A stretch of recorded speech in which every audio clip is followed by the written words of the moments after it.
I have something that we need to talk about today. Also, hello. How is everyone? And I don't know what you're going to think of it, to be honest, but we got to talk about it. We're all fans of the Super Mario Brothers series, right? I've been thinking about its female lead a lot. Princess Peach. You know her, I know her, we all know her. There's just something about her that doesn't sit right with me. And I've done a lot of thinking over the week. I've done a lot of thinking over her place in the Mario franchise. I've done a lot of thinking over why everything always centers around her rescue. And I came to a conclusion. And I'm going to present that conclusion right now. I have created the Princess Peach cycle. Or breaking the cycle of death and destruction in the Mushroom Kingdom. Kind of a lot. Let's start from the beginning. We need to talk about Princess Peach, royal family member and heir apparent of the Mushroom Kingdom. Her tastes are refined. She enjoys traveling the world, sampling the finer mushrooms in life, and touring with a lower middle class plumber. We'll have words for that plumber later. Oftentimes, these simple pleasures, at least simple for her economic status, are appended by the multiple kidnappings of her person, committed by one King Koopa known as Bowser, a damsel in distress, mocked for her helplessness, a relic of an old time that no longer has reason to exist in the girl boss era of 2022. One would question why Peach hasn't updated herself, beefed up on her security, or begun the girl bossification process of herself, or at least learn some goddamn self-defense. However, after 30 years, give or take some enhanced roles in other games, she's just as objectified by the male savior gaze as she was in Donkey Kong. The only problem is, every time she gets kidnapped, something bad happens. We have Bowser's military invading in the old days. We have Bowser's military invading in the new days. We have whatever this demon shadow lady was from Paper Mario 2. Y'all remember that? That was some real shit. Bowser didn't hold a candle to her. And we'll get to Bowser also. Now, over the years, she has betrayed a sort of agency in her own narrative. Whether it be the spin-off games, the third-party titles, or even the mobile games. She has proven more than capable of holding her own in volatile situations. So why does this keep happening? This. All this. Now, here I have something I like to call Peach Base Zero. Now, Peach Base Zero is the starting point of any mainline Mario game. It's the triggering event of every Mario game, always setting the plot into motion, where the character plays as Mario. Where the player plays as Mario and must save her from Bowser. Pictured here. Now, Peach is always helpless to stop this, and she makes no effort to fight. Now, exactly how many games do we see this situation pop up? Well, let's name them.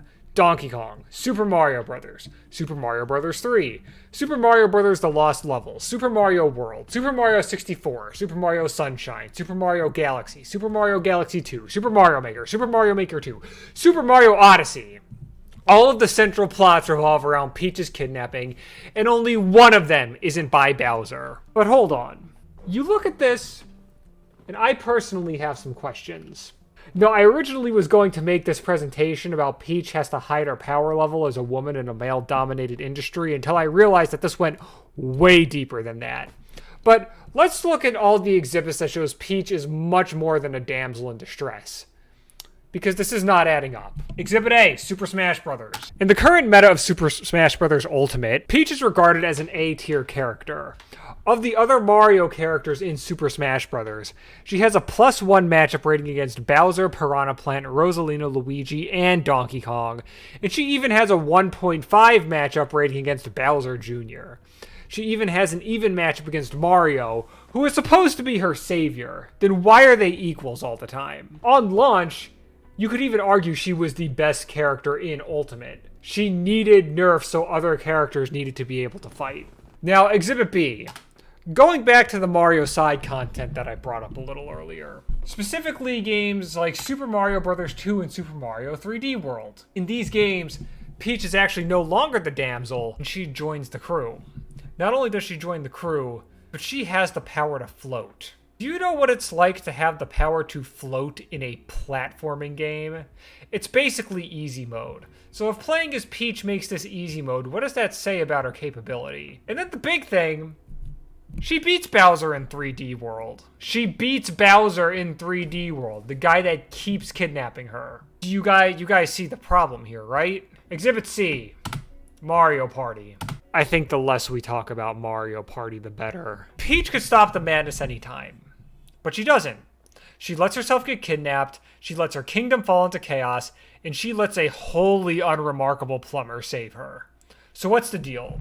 If she can wash us at Super Smash Bros., if she could 420 no-scope Bowser in 3D World, if she can take home the gold at Mario Party without even trying, why must the world fall to its knees over her kidnapping again and again and again?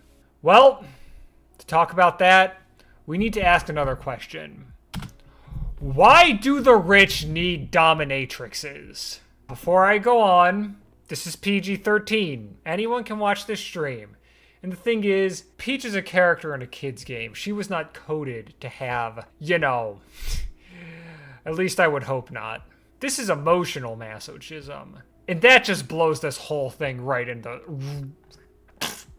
I can't even speak. First off, we need to discuss the emptiness of royalty in the Mushroom Kingdom. The urges Peach probably does have is probably the same urge that a lot of wealthy people experience, which is a feeling of great emptiness. A life full of nothing but the smelling of mushrooms, greeting the people, and toying with your plumber. You have no problems to solve. You don't have to grow as a person. You just live, and everything is done for you. Therefore, Peach needs for nothing. She only wants for what she can't have. And what she can't have is a normal life. However, though she cannot have this normal life, like everyone else, she has fantasies of escape. But what is the escape that we're talking about? Escapism has a different form for many people. Take me, for example. You know, I spend a lot of time inside. I consider socializing work, to be perfectly honest. Not awful work the majority of the time, but still, you know, I gotta recharge when I finish with it. But I still fantasize about being a famous musician, touring the world with a funk-infused leftist nu metal hip-hop band that challenges the norms of both music and masculinity. But I can't afford that lifestyle. Even if I did, there's a good chance I would get exhausted by the reality of it. There are some other reasonable fantasies. Being able to sleep, being surrounded by dogs, but even then, once you get enough sleep, you develop restless leg syndrome, and that's just bad. And if you're surrounded by too many dogs, well, dogs shit. I'm sorry, I love them, but we cannot make our pleasures routine. Now, what do the elite dream of? Well, let's just say they dream of something more dangerous. Now, of course, they also dream of getting to relax, and having dogs surrounding them, but they also dream of having maybe a more boring, more normal life. Fair. But then they also probably dream of being in danger, like some real man versus wild shit. That's the only way they can actually feel anything. You know, one of those stupid hyper-masculine, let's go out into the woods and survive on the plants that are there to get in touch with our spiritual side, or some fucking bullshit. Sometimes these fantasies can involve submissiveness, giving one's power and agency over to another. Oftentimes, the person giving away their power is someone who prioritizes control over every aspect of their life. Therefore, giving it away is the dangerous fantasy. It's a sexy fear. You're drawn to it. And it can offer a reprieve from the gilded cage in which you were born, much like Peach. Let's go back to Peach. Born into wealth, celebrity, royalty. Every moment of her life is the life of a princess. Out in the public, behind closed doors, that is all it is. She needs an escape. And she needs an escape that involves taking her power away from her. You see where this is going. Now we get to the central point of our presentation. The Peach Triangle. Now the Peach Triangle in this case is an agreed upon series of events that will happen that only the three people on screen know about. Princess Peach, Mario the Plumber, and Bowser, King of the Koopa Kingdom. If you've played the games, you know how it works. Bowser kidnaps Peach, Mario defeats Bowser. Peach is saved by Mario. This is what drives all of the Mario games. And there is nothing noble about it because it is all premeditated. It is all a front so we can feel like the heroes, just like Mario.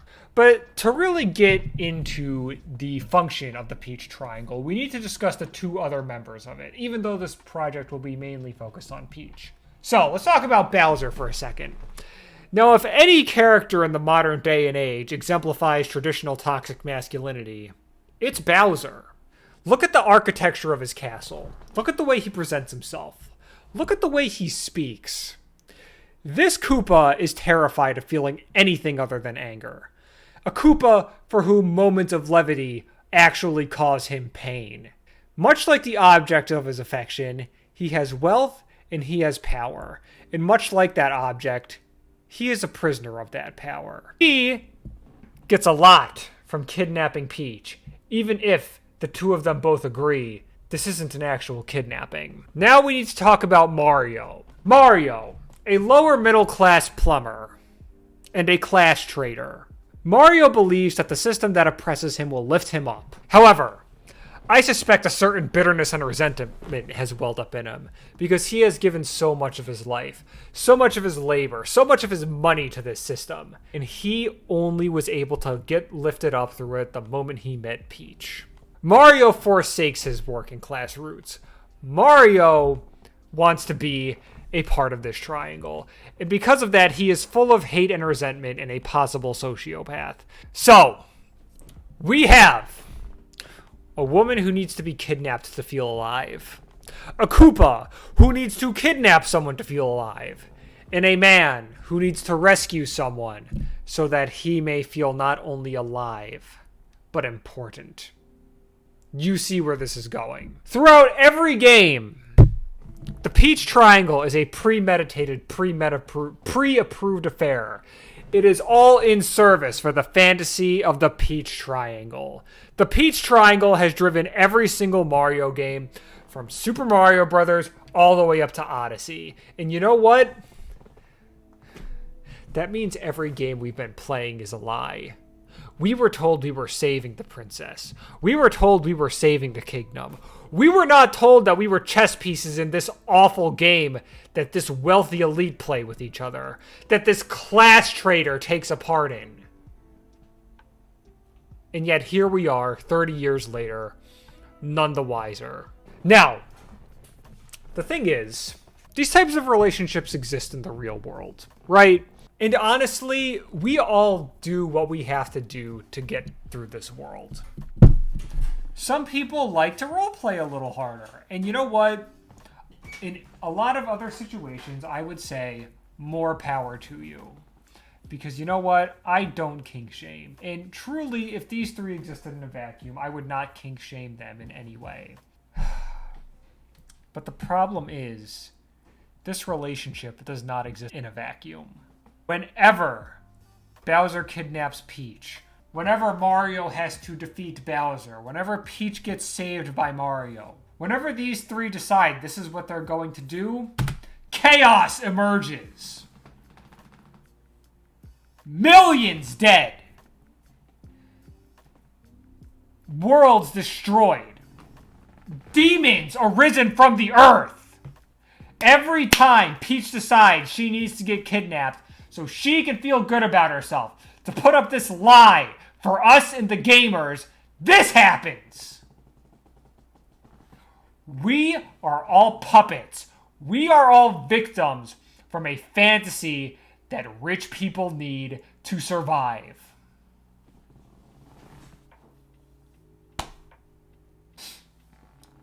How many people have died? How many Toads have died? How many of Bowser's men died for what they believe was a noble cause? How many of Peach's people died for what they believed was a noble cause?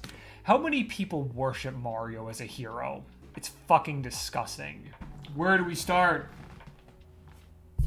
War, death, famine, pestilence, genocide, economic collapse, gang violence. All of these have happened every single time Peach gets kidnapped. Every time she lets herself get kidnapped. And I will repeat this again and again.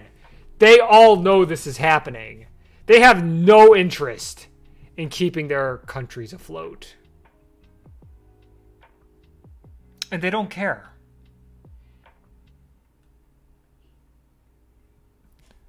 They don't care.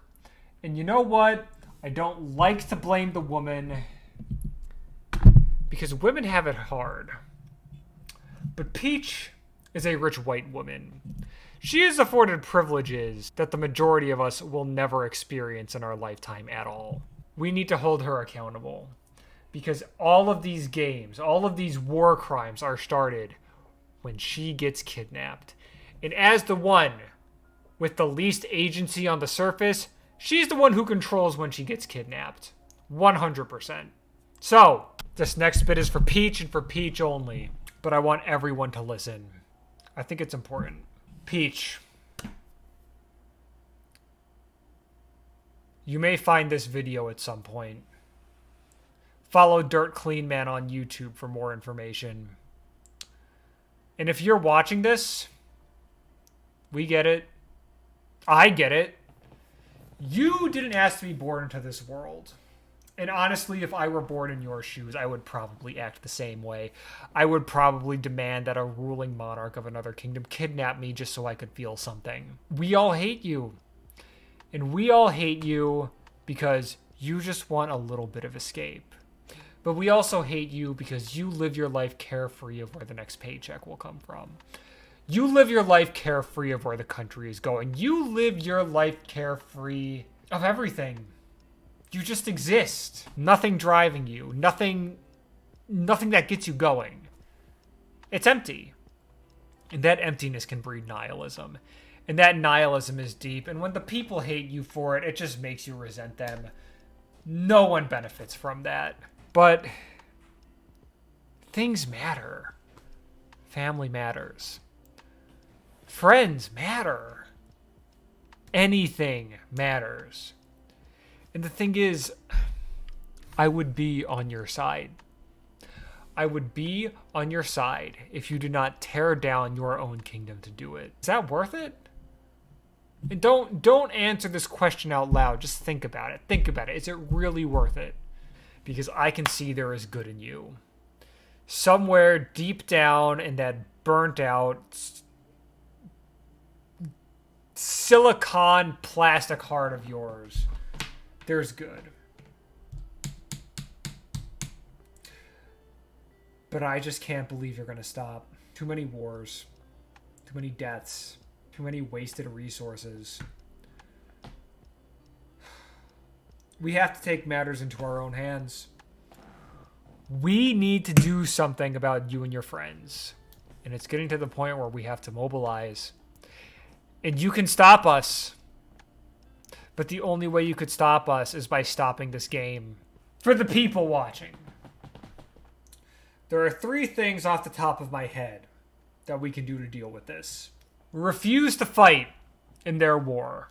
Now this one's too tough. I feel like if the people of the Mushroom Kingdom and Bowser's Kingdom successfully refused to fight, they would have done it already. And it sucks, because Bowser's Kingdom introduces a draft, and the military benefits far outweigh the civilian benefits. And Peach's Kingdom basically rigs the system for Mario to succeed. It puts him up on a pedestal to keep everyone else down. Honestly, ever since Paper Mario 1, with the dissolution of the Shy Guy Toy Box Union, it's been tough. Guillotine Peach.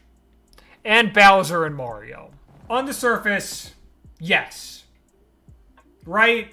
Guillotining sends a message, but we need to think about the type of message it sends. Now, I'm not someone who's like, oh, we need to let the bad people live, but quite frankly, I don't think murdering our tyrants is the best way to go about things. It more exists to make us all feel vindicated in our vengeance, more so than to actually establish a new system. Also, there are supporters of Peach and Bowser out there, and Mario. And if we make them out to be martyrs, this will only mobilize them. But I have a third option. And I think this is the way to go. Destroy their value. Peach's castle. her estate in Toad Town, every makeup chain she sponsors. Burn it all to the ground. Take her wealth and bring it as low as you can. Introduce Dry Bones coin on the blockchains. Destabilize Peach coin. Make her lose everything. Because it will wake her up. And just remember, she will always have enough to survive. Someone with that much wealth will never truly go broke. Now, obviously she doesn't know that, but we all will. Maybe we destroy that cushion of wealth that has trapped her and forced her to forget her own powers and play this silly game of Peach Triangle. Maybe she'll even see a sliver of reality. And only then, we may all find the Mushroom Kingdom and Bowser's Kingdom both at peace. Maybe even living in harmony one day. Maybe Peach will learn to work on herself in a healthy way. One that isn't a detriment to society. Will she ever atone for her sins? Who's to say? But for now, I'll tell you what it'll save us from. The bullshit. The fucking Peach Triangle. Because not only is it cruel, it's just fucking basic. Rich people needing a dominant submissive relationship to feel alive. It's somehow worse than 50 Shades of Grey. And we deserve better. So grab your pitchforks, grab your torches, and bring them to everything with the name Toadstool on it. And show Princess Peach that she needs to be more than a damsel in distress. Or so help her God, she will face the consequences. Thank you for watching.